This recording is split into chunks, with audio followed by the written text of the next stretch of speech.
आज मी तुम्हाला सगळ्यात सोपी तूप बनवण्याची पद्धत सांगणार आहे।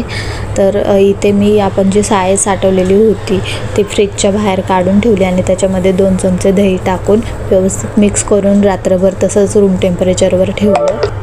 शक्यतो साय 15 दिवसच साठवत जा, कारण की नंतर थोडंसं त्याला कडवटपणा येतो त्यामुळे।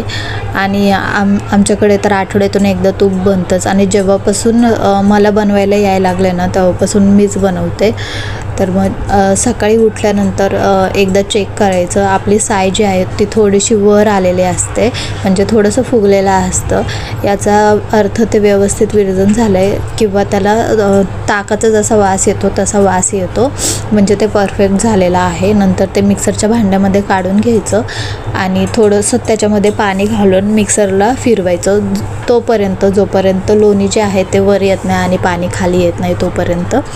आणि अशाच प्रकारे हे सगळी प्रोसेस करून घ्यायची। त्याच्यानंतर त्याला 2 पाण्याने वॉश करायचं छान, आणि ते जे पाणी आहे ते टाकून नाही द्यायचं, ते आपलं ताक म्हणून रेडी असतं। ते तुम्ही असं सुद्धा पिऊ शकता, नाहीतर त्याची कढीसुद्धा करू शकता। मी नेहमी कढी करते। आणि हे म्हणून ना हे जास्त दिवस ठेवायचं नाही।